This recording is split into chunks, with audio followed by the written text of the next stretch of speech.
afternoon, everyone, and thank you for being here, also to our online speakers.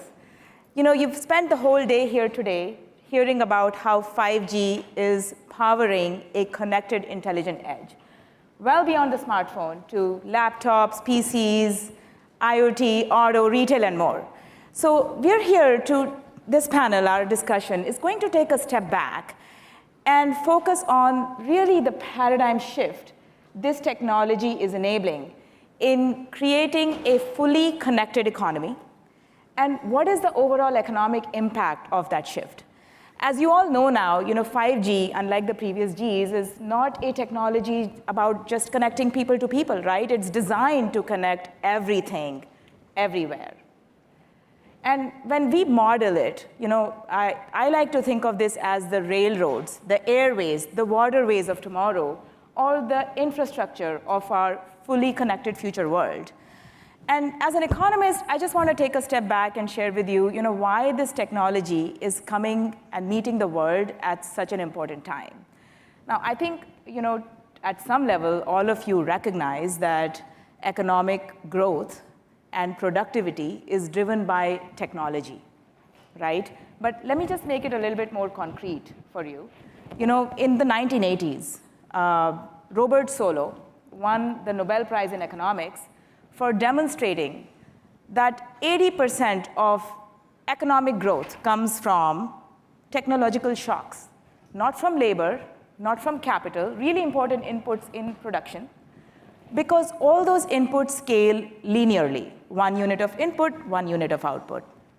But then when you added technological shocks to the mix, the world changed, and we enjoyed this economic growth since the Industrial Revolution, right? Because the productivity equation changed, because technology adds a multiplier effect on these other units of input. Now, there are very few technologies that are able to have this multiplier effect across industries, across all industries. Think of electricity. Think of internet. These are general purpose technologies, that's what we economists call them, and they come once in a generation. So, right now, for some time, as the economists have been concerned about world going through what we call a productivity trap. We call it a productivity glut, because it has been on the decline measurably for the last, couple of decades. And it's kind of a cause of concern for all of us. Are we going to be able to see this sustained economic growth that we have all enjoyed? And 5G is coming at exactly this time. It's one of those rare technologies that's changing this multiplier effect, this productivity equation across industries. So we have our friends here who have, have also looked at these issues. We have our friends from Accenture, who have looked at what is this multiplier effect across various industries through 5G, right? Through, for manufacturing, health, auto, retail, et cetera. And what's that overall economic impact that 5G is driving? And then we have our friends from GSMA who have looked at all the sort of, when there's this big economic impact of industry, there's also environmental and there's societal impact. So please join me in welcoming Hilal Roy from Accenture, who is the CTO of Cloud First Networks at Accenture and Managing Director, and Federico Agnoletto from GSMA Intelligence. He's a senior economist. Thank you. So let me start with you, Hilal. I know that you have worked on 5G and its economic impact report, and Accenture is working with various industry partners for this sort of industry transformation that 5G is driving. So help us understand what are you seeing, what are your partners seeing, and what's that overall economic impact looking like? Yeah, absolutely. Firstly, thank you for giving us the opportunity to talk to all of you. It has been a very exciting day, starting with Cristiano's presentation. So when we did that study, we looked at, essentially the way we looked at industries, very similar philosophy as 5G, like a family of technologies. Similarly, when you look at industries, say, if I mention agriculture, immediately we think of farms. But there is also a chemical industry within agriculture, around fertilizer production, retail, mining, all of that. So as Kirti was mentioning, we looked in depth into around 5 industries: manufacturing, retail, automotive, utility, healthcare. And essentially, we extrapolated that study to cover all the industries, leveraging these interrelationships. And we looked at the direct impact, indirect impact, and the induced impact. So overall, we observed a multiplier of around 1.8x and up to $1.5 trillion of GDP impact for the US over 5 years, and around 16 million jobs created or transformed or enhanced. So that was like the high levels, Kirti. Yeah, thank you. So we talked about this, multiplier effect. So it's direct effects, indirect effects, induced effects, because you're, changing sort of this productivity across these various industries. Federico, I know GSMA has also done, similar kind of analysis for industry transformation through 5G. So help us understand which industries are transforming first and the most. What are the trends looking like? Yeah, so first of all, thanks for inviting me at this panel. Really glad to be here. So we have an economist team at GSMA AI Intelligence, and we've been looking at how 5G will transform and is transforming the industries across the world. And we have seen this all across this day, right? Cristiano's keynote, yeah. Deborah, Brian from Verizon. And so this is happening, right? And the pandemic has pushed the trend. Mm-hmm. And so I don't want to mention just a single sector. This is pushing all the sectors in the economy. Nobody in the team has a Nobel Prize, but working on it. Not yet. So we've looked at it and we tried to quantify, right? And we saw that manufacturing, for instance, is the one that's going to benefit the most with this transformation, but just because it's the biggest sector. Then there's healthcare, education, retail. So which speaks to today's presentation as well, the power and utilities sector. So all the sectors, there's not just one that's going to benefit. It's really a game changer for our economies. And that's what's driving that trillions of dollars impact that Hilal was talking about. But Hilal, we heard this morning that 5G is really creating this bridge between connectivity to compute to consciousness. Cristiano talked about 5G compute powering the intelligent edge and creating the ticket to metaverse. So I just wanted to turn to you and ask, how is 5G enabling these different technologies to create this connected future? And give us some idea of these use cases that you mentioned in these industries transformation that you had in your report analyzed. Yeah, absolutely. So when we look at 5G, we look at is a confluence of technologies that make the magic happen. So one part is, of course, 5G, the foundation of connectivity. Then you have the edge, which is the foundation of connectivity, compute where you need it, compute and storage. Cloud, which is fundamentally transforming the economics, the way we think, the way we develop new applications. Then the other things around blockchain for security, AI, ML, AR, VR.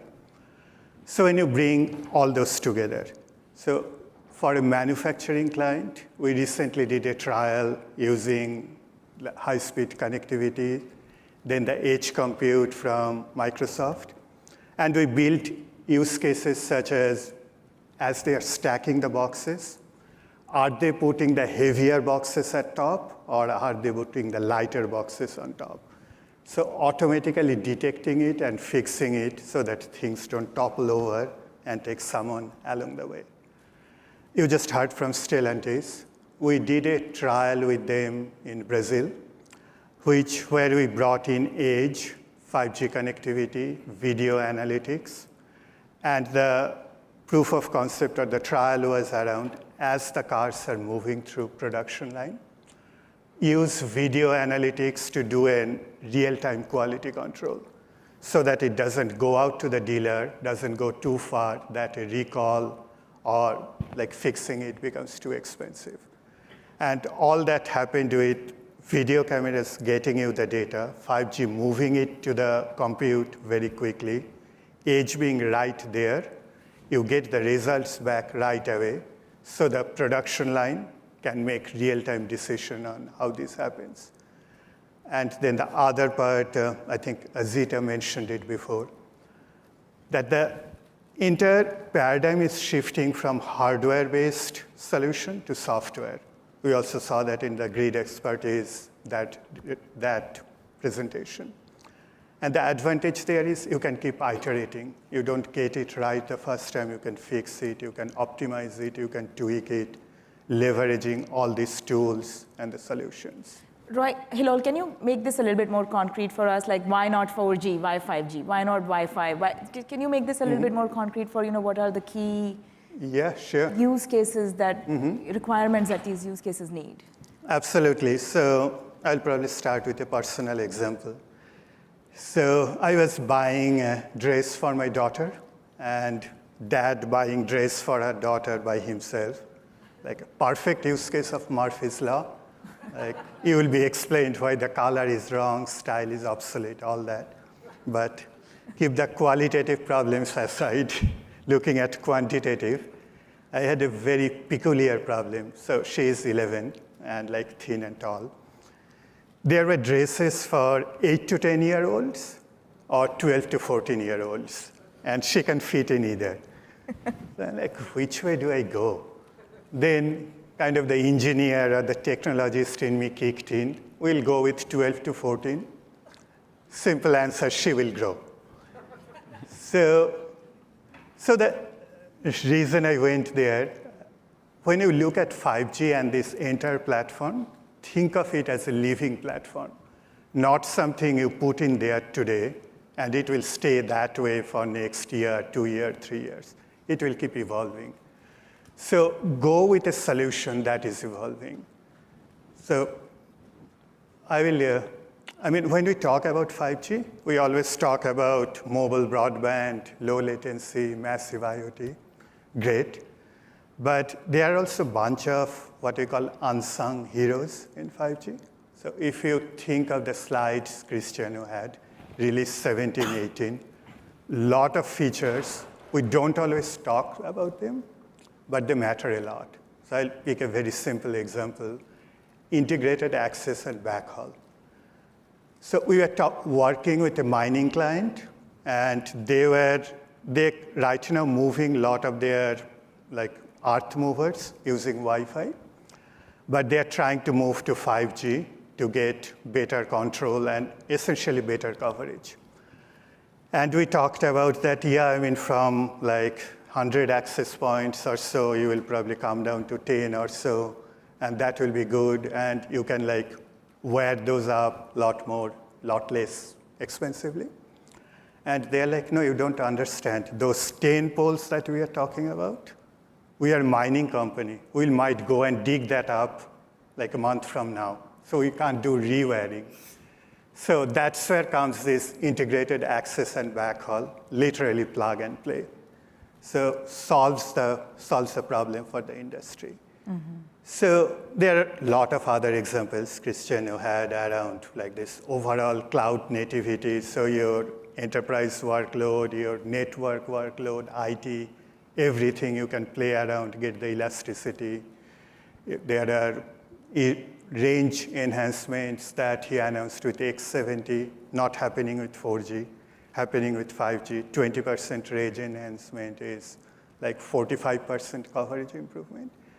So these are the various things, Kirti, that not only solves the current problem better, gives the use case a new flavor, but also makes you evolve, that let you do those iterations a lot more effectively. Now, your daughter wouldn't have had this problem if she was shopping with Federico is from in Milan. But Federico, you have any examples you want to share? Yeah, no, I wanted to add to what Hilal said about integrated access and backhaul and all these, private wireless networks requiring 360 high-resolution cameras, millimeter wave spectrum, right? This is key for that, because you need that huge bandwidth to support these bandwidth-hungry use cases. Integrated access backhaul is a good example, right? Because you need spectrum for access and backhaul, and these use cases that require so many cameras, so huge uplink requirements. So I wanted to add that, millimeter wave spectrum is key for that. Okay, I'm glad you brought up millimeter waves because we think of millimeter waves as this big engineering marvel here at Qualcomm, right? It's one of those foundational technologies we're really proud of. It's the first time we are able to harness this really high frequency spectrum, hostile real estate, if you will, for wireless, for cellular communication. So it's really kind of changed a lot of possibilities for us. But we realize we are viewing this from the engineering perspective. So help us understand what's in it for the consumers, for the industry, and for the world. Oh, beyond this amazing, bandwidth, technical, beautiful solution. It is beautiful. It is beautiful, and what's in it for consumers is speeds. And I think I mentioned URLC and IoT use cases there, where millimeter wave spectrum is definitely important, but there's also enhanced mobile broadband. So we've seen that like in stadiums you can get like this personalized experience in video experience about players, and a topic I really care about is fixed wireless access. Mm-hmm. So fixed broadband, you call it wireless fiber, mm-hmm. and millimeter wave spectrum is important for that because helps you deliver the gigabit speeds mm-hmm. to the home, right? So that's what's in it for consumers. So, I would love to just push you a little bit to go a little, I know that GSMA has done some reports on this, right? You have some numbers that you're not sharing with us, Yeah, no, so we're talking about... don't hold us in suspense. We are talking about millimeter wave lifting our economies by 2030 of about $1 trillion globally. So that's the number, and shows how important it is for all the sectors in the economy as well. So we looked at how important it is for all these use cases: enhanced mobile broadband, fixed wireless access, and MIoT and URLC. Okay, so I'm going to go to the fixed wireless access a little bit more then, because I know you're doing a masterclass tomorrow. So we've been talking about the economic impact. Let's switch gear and talk about societal impact for a second. Connectivity has already changed our lives, right? I think I have a story that you can all relate to. I was on a business trip last week, and I momentarily lost my phone for like a night, or 20 hours or something like that. You can all relate to the panic that caused, because we are all carrying these devices in our pockets that have incredible connectivity and compute they on our lives. Now, we kind of need from here to get to a future where we have not just connected mobile devices, but connected homes, connected cars, virtual healthcare, virtual education. We can't we will be in a fully connected economy. We've been talking about this, and it's already happening. Now, how do we get there to this fully connected world without first addressing a digital divide that still exists, right? Cristiano talked about this earlier this morning. I'd like to pull up that slide again on the digital divide. He talked about this one, this economic benefit that can come from closing that divide already, right? With access to 850 million or so more users to be connected to this digital world, and that translates into real numbers. It translates into something like $3.3 trillion of increase in the global GDP. So, I know that we hear a lot about fixed wireless access as a critical and more economical complement to the fiber option. So how does that work, and what's happening there? Thanks for your question. So, as GSMA, we do a lot of work in the digital divide space, or also the speeds divide, right? So there are like about 3 billion people that live in the footprint of a mobile network, but don't use the internet, right? And so why fixed wireless access is important? And by the way, we can take off the slide so that we focus on your numbers, 3 billion people. Yeah, no, this is the bigger, like, mobile number. But talking about, fixed broadband and how you can really break the digital divide, or I call it the speeds divide, right? So people just don't have enough speeds for this current economy we have, where you need to work from home, you need to study from home. So fixed wireless access, or wireless fiber. First of all, the speeds are comparable to fiber or to cable. Secondly, it's timelier than fiber. It takes about 1 year to deploy, whereas fiber takes 3-4 years. So it's not like I go to some place where there's no connection and I say, yeah, you can wait 4 years and you'll be connected. Yeah, no, these people can't wait, right? And we don't want to make them wait. So we've done a lot of research on the conditions under which fixed wireless access is cost-effective versus fiber. And we've seen that it is cost-effective in many instances with cost savings up to 80%. And in urban, suburban, and rural areas, because it's not just an issue for developing economies, it's also an issue for developed economies. Right. And it's not just for rural areas. There's also a speeds divide in urban areas. There are pockets where there's no fiber, and in suburbs as well. So it's really key to break the digital divide. And what are you going to talk about in your master class tomorrow? You have an hour. Are So there some, again, big numbers to share that you're holding back? Yeah, no, we have more numbers to share, and I'll be talking about the business case and giving some more examples, and going into a lot more detail about what I just said about cost effectiveness and deployments. But the key takeaway is that fixed wireless access, which is a reality already. There's been deployments in the US, bold statements from many operators, like all Verizon, T-Mobile, AT&T, all have their fixed wireless access offering, covering millions and millions of homes.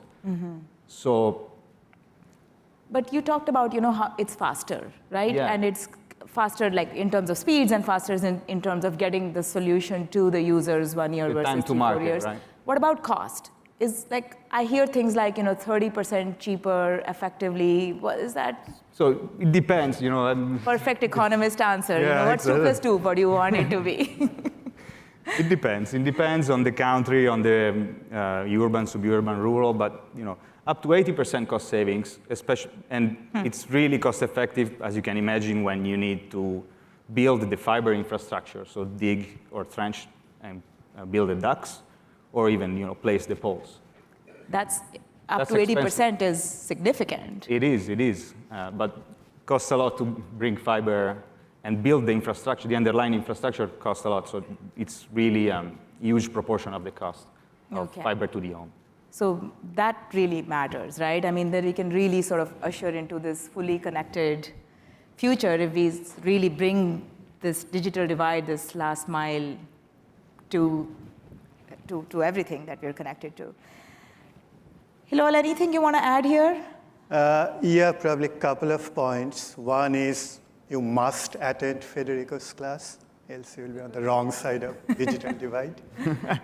The other part wanted to bring up the IIJA, the Infrastructure and Investment Job Act, which has around $60 billion available for unserved and underserved communities in the US. And there are a variety of programs within that. Majority of it is around ensuring unserved areas has around at least 25 Mbps down, 3 up. And underserved areas, which has less than 100 Mbps down and 20 up, getting them to that level. And to Federico's point, with the economics of fixed wireless in terms of cost per homes passed, in terms of the time to getting the connectivity, that definitely looks like the ideal solution. Because we talked about continuum of technologies. Waiting for broadband or patience isn't one of those. So that's where. It's not an option, right? Yes, it's not an option. So, in terms of societal impact, that's big, right? Because that's not just, okay, you've closed the digital divide and you've connected people, but then that translates into more access to skills, more access to jobs, more access to, all these other resources. That helps close the the divide further. And that's, we gotta keep our finger on the pulse on this sort of societal impact this technology is driving. We've seen this in 1G to 4G, but this is at a whole another level. And if we don't start now, measuring that, like we will never be able to know, right? It'll be too Yeah. late exposed to really articulate what that looked like in the future. You kind of take it for granted.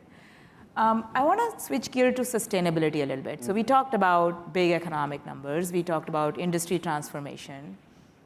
We talked about these societal impact, like the digital divide. Let's talk about what do you think about sustainability goals these days? You know, my team at Qualcomm Global Economics, we did a 5G and sustainability report last year. And we found some pretty significant numbers. We modeled that based on some key features that are enabled in, you know, the underlying 5G standards technology layer. And we found, savings like, I have to look at these numbers, like, reducing greenhouse gas emissions by 370 million metric tons by 2025. Reducing the usage of water by 410 billion gallons per year, and reducing the use of pesticides by half. Now, these are sort of macro estimates looking across a variety of use cases in industries. You're working with industry partners, both of you, so I'd love to hear what you're seeing, what's your analysis telling you? Let's start from you, Hilal. Sure. I'll probably take the angle of agriculture. I mean, there is a Bloomberg estimate that without increasing any farmland, you can produce double the food. So that comes to, like Kirti's point on reducing emissions, reducing like the additional, what should I say, additional greenhouse gases. But I'll probably focus a bit more on the food waste. So right now, we produce enough food for 10 billion people. But you guess, you know what happens to that. Around 25% of food is wasted, like if you look from calorie perspective. Around half of the food is wasted if you look at it from the weight. So essentially a factor of 2 reduction in terms of what we use versus what we produce. And when you look at developing versus developed economy, there are differences. In developing economy, the wastage is more in the farms, farm to transport. And in developed economy, it's more on the other part of the supply chain with consumer or retailers. So some of the areas where 5G can make a pretty big impact.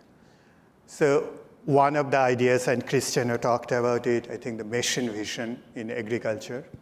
So think of a drone tracking the status of your produce. I mean, forget about fertilizer and all, just the end crop.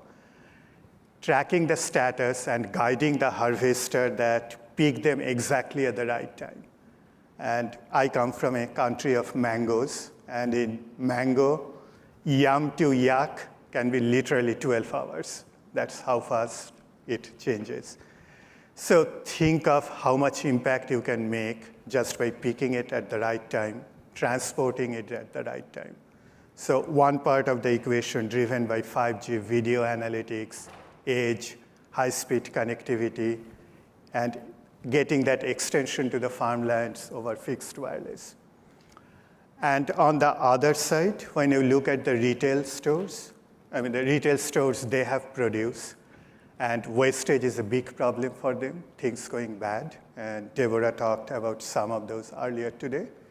So they are also think of this edge camera-enabled infrastructure, which can track the status of produce on the shelves, have an AI/ML algorithm which tells how much of that will get sold, how much will stay. They connect to the food bank over edge without any human intervention. So they can come and pick up the food end of the day and let it not go to waste, but rather distribute it. So just some of these use cases, which internally we have doing some pilots, how much impact it can make in terms of not only the sustainability, solving the world hunger. There are 800 million people who go hungry every day. That's like 2.5 times the US population. So I love that example for a number of reasons. One, it's basically articulating some of those key 5G requirements, right? Like high speeds, you mentioned that. Why do you need that? Low delay, high reliability, and why this additional processing on the edge, this edge compute is basically enabling this use case, right? You mentioned that. And I also love this example because it sort of speaks for that big picture economic benefits that we were talking about in the beginning. You know, when we talk about food and agriculture, pardon me, but I always think about that, you know, famous British economic thinker, Malthus, in the 1800s. You know, us economists know Malthus well. Yeah. But he famously predicted in the 1800s that human population is growing at such an exponential rate that we are basically going to become extinct in some time, and there will be wars and, you know, because of starvation. And he proposed something really controversial, to kill half of the population at that time to be able to sustain living. Well, thankfully, Malthus was wrong. And he was wrong for one reason and one reason only. And that's, again, you know, these technological shocks that have enabled us to enhance productivity faster than this dizzying increase in human population. And that's a perfect example, right? Like, you got to feed people. We are producing twice as much food as we need to eat on the globe. That I didn't know. And we can really sort of reduce this wastage. That's huge sustainability benefit. Federico, anything you'd like to add from, you know, GSMA type? Yeah, no. So every year we do a Sustainable Development Goals report, and we look at how 5G and mobile technologies in general contribute to the Sustainable Development Goals. And so besides, you know, SDG 9, which is about bringing connectivity to all, going back to fixed wireless access, there's also SDG 1, Zero Hunger, or SDG 18, Economic Growth, and no poverty. So it's really, as you were saying, it's really a general purpose technology, and it's key in also growing and contributing to, you know, these really ambitious objectives that we set and that we need to meet, right? And do you see this delta between, you know, all these previous Gs, which we are also a fan of, but 5G, and, you know, previous Gs versus 5G? Do you see sort of this delta of Definitely, effect? definitely. We're seeing that, and it's all, you know, we've been talking about how industries are being transformed, and this is accelerating as well. So that brings economic growth to societies in a manner that probably didn't happen before with the previous Gs, right? Mm-hmm. It's really happening. So we have a little bit of time, so let me ask you something that is a little bit different, you know, your personal experience. Tell me one, you know, you can pick one favorite use case for each of you that you like, you know, for 5G. You mentioned the story about your daughter. What's your, you know, one favorite use case that's benefiting consumers and that's sort of this industry transformation story because of 5G?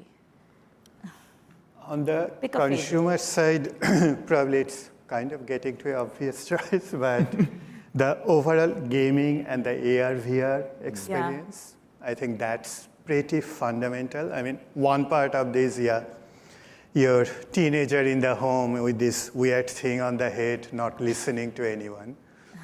But then there's you who can enjoy it. But the other part is, when you look at the broader picture, it's one of those enabling technologies. So, for example, in our company, we spent a lot of money on training, like with 700,000 people. You can see how massive that effort is. What we are looking at is, how do you ensure an AR/VR enabled training, so sitting in the home or local office, they can enjoy the full experience. I mean, either you do it at home, like just by yourself, or you can go to your local office, have a community, and do the training. So it saves the travel time. Then you can have a lot more interactive features. Like when you're doing the training, all those courses have a certain amount of time. So all of the participants may not be able to ask all the questions or details. But in this AR/VR or this metaverse space, that is pretty infinite, right? You saw that presentation from Brian, like when you are going to the stadium, you can look at all the angles. It kind of enables that interactiveness without you having to be there. So I find that's a pretty phenomenal use case, and love the possibilities that come with it. Want to chime in?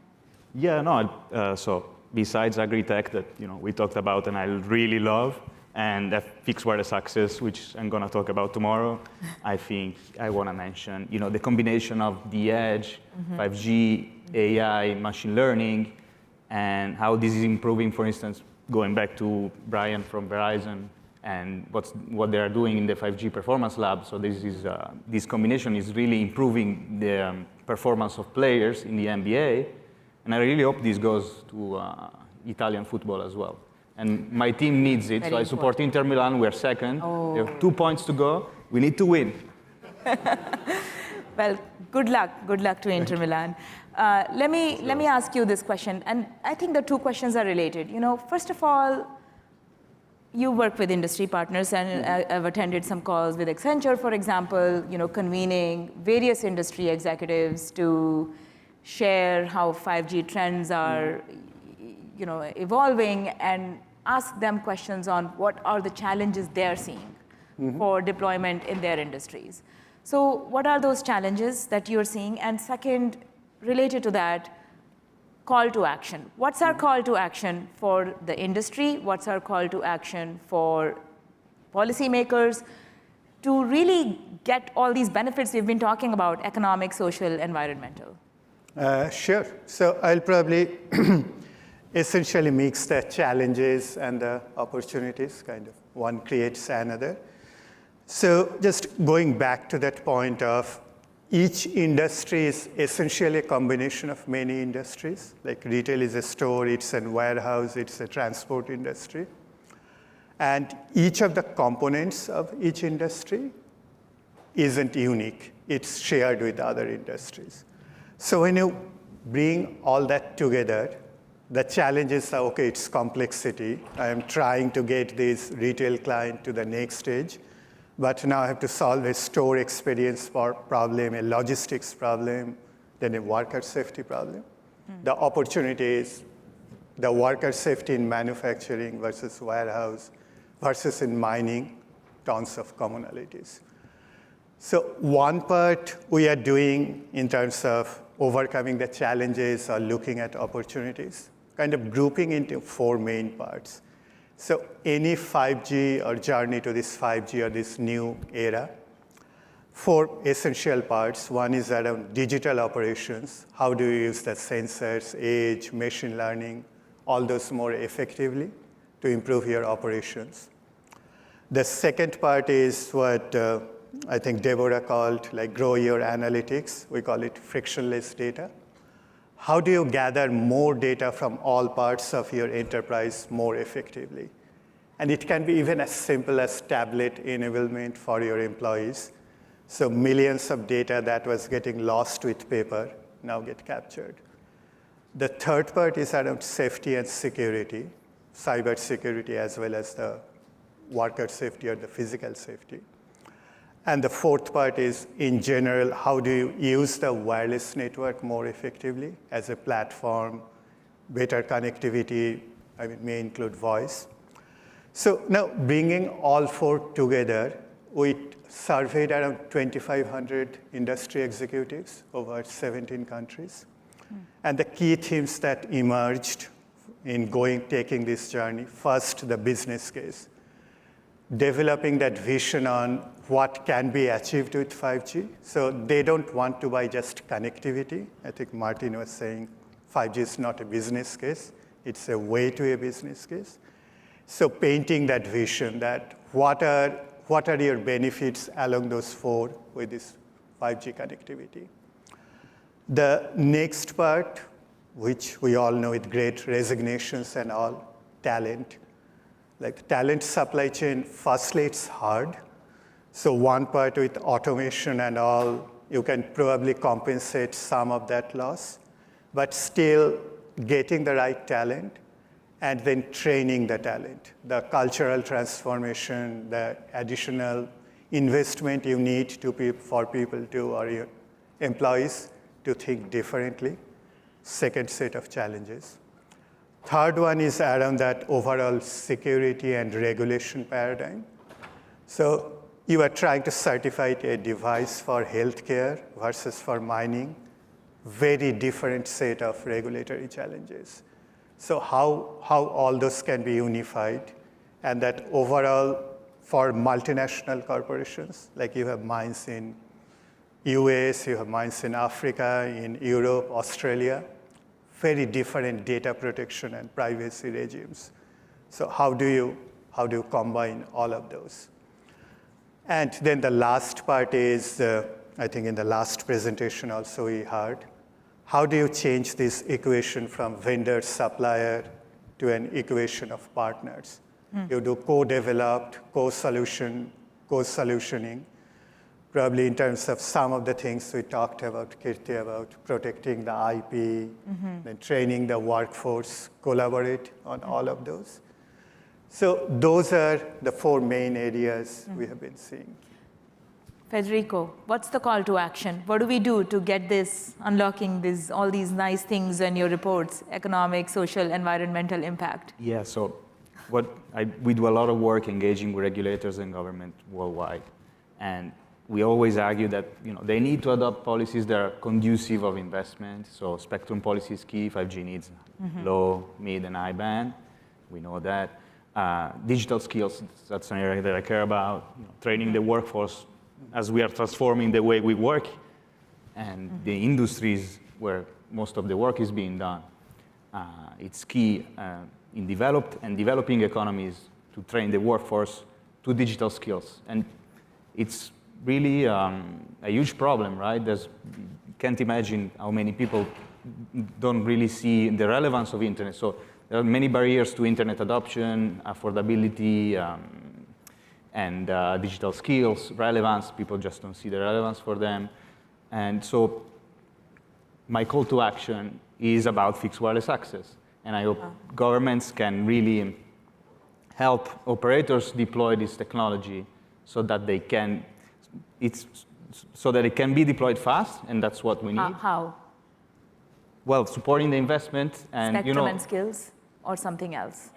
So actually, helping with the infrastructure, right? So there are areas where it's really hard to build the infrastructure as a market force, and you need public investment, and it brings benefit to the whole community. So it makes sense that governments invested that spectrum policy as well, and digital skills and affordability. Yeah, and Hilal talked about this sort of infrastructure funding that we need to basically ensure is also sort of aligned with fixed wireless access investment, because it's kind of this early sunk cost investment with benefits that come later. Exactly, yeah. And by the way, it takes, so in Europe, for instance, this has already been recognized as a key option, and fixed wireless access as a key part of the strategy for these high capacity 5G networks. Okay. So working on it here. Okay. Yeah. So look, we are, just let me ask you the last question, and we sum up here. 30 seconds, key takeaways. What do you want to leave our audience with? Hilal, let's start with you. Sure. So when you talk to, say, mining supervisor, they always maintain a board this many days till last accident. They want that number to be infinite. When you talk to a farmer about his or her crops, they want all those to be efficiently protected, transported, so they get returned for their money. So they are all ready to run with 5G, board this train, but we have to show them how to get there. What I love about this conference is all the ecosystem players are here, the chipset, devices, industry participants, carriers. So our call to action is, how do we make it easy for them, like that red easy button? Probably looking at, we talk about container as a service, platform as a service. How about farming as a service, or harvesting as a service, or worker safety as a service? So that when you go to the enterprises, they can just take it and run with it. So that will be my call to action, working through this partnership, building these new business models, and make it easy for the end users. Federico, 30 seconds, really. It says 15. I'm kidding. And we're standing between people yeah. and drinks. Yeah, don't miss the fixed wireless access opportunity and the masterclass tomorrow. So please come and let's talk about it. Okay, my takeaways, game-changing technology, driving industry transformation, once in a generation. We all need to work, but it's not going to happen on its own. We all need to work together, industry, government, to basically realize its full potential. With that, thank you all for joining, and let's head to drinks.